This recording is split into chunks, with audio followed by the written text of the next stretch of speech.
In 1978, a sequential kid abductor nicknamed the Grabber slings the roads of a Denver suburb. Kin Finney and Gwen Blake live nearby with their harmful, alcoholic dad. At school, Finney is habitually tormented and irritated. He has a fellowship with a colleague, Robin, who battles off the harassers. A kid from one more school that Finney knew, Bruce, is told by the Grabber. Gwen, who has clairvoyant dreams similar as her late mother, longs for Bruce's hijacking and sees that he was taken by a man in a dark van with dark inflatables. Criminal investigators Wright and mill operator interview Gwen yet battle to trust her cases. The Grabber snatches Robin, as well as Finney days after the fact. Finney stirs in a soundproofed storm cellar.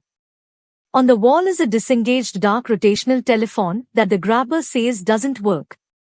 Afterward, Finney hears the telephone ring and responds to it.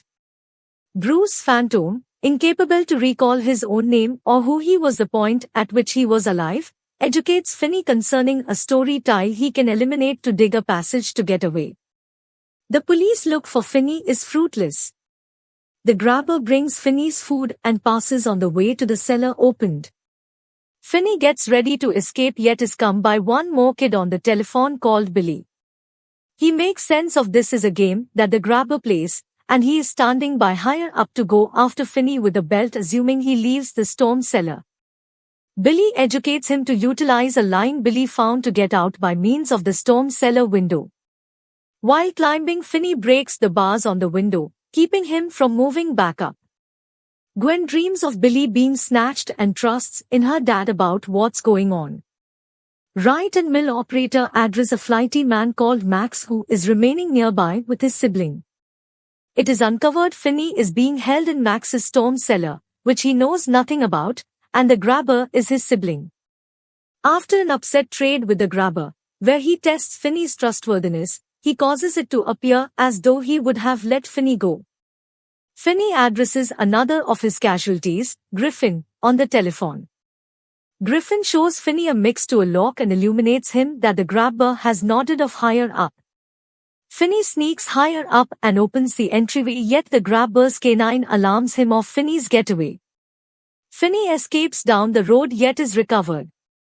Discouraged over his bombed getaway from Endeavor, Finney picks up the telephone to hear another casualty, a troublemaker called Vance whom Finney was frightened of.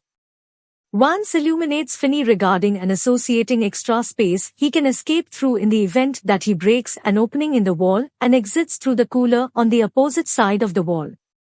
Finney makes an opening with the latrine tank cover and enters the rear of the cooler just to find that the cooler entryway is locked.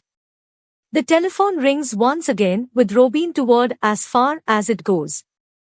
He comforts Finney and urges him to battle back for himself at long last. He educates Finney to eliminate the telephone beneficiary and load it with the soil he had uncovered to use as a weapon. Gwen dreams of Vance snatching and finds the property of the Grabber. She tracks down the house and contacts Wright and mill operator. Max acknowledges Finney is being held in the house and races to the storm cellar to free him, yet his sibling kills him with a hatchet. The police race to the house that Gwen found however find it is vacant. In the storm cellar, they track down the covered groups of the Grabber's casualties. The Grabber assaults Finney with the hatchet, yet Finney figures out how to trip the Grabber with the line, making him fall into the passage Finney dug, where the Grabber breaks and traps his lower leg in the window bars put at the base. The apparitions insult the Grabber via telephone before Finney breaks his neck with the telephone line, killing him. Finney occupies the watchman canine with meat from the cooler and departures the house utilizing the mix he learned. Finney exits the house across the road from the grave destinations where he reunites with Gwen and the police race to the property. The kin solace each other as their dad shows up and mournfully apologizes for his treatment. Back at school, ashore Finney sits close to his crush in class.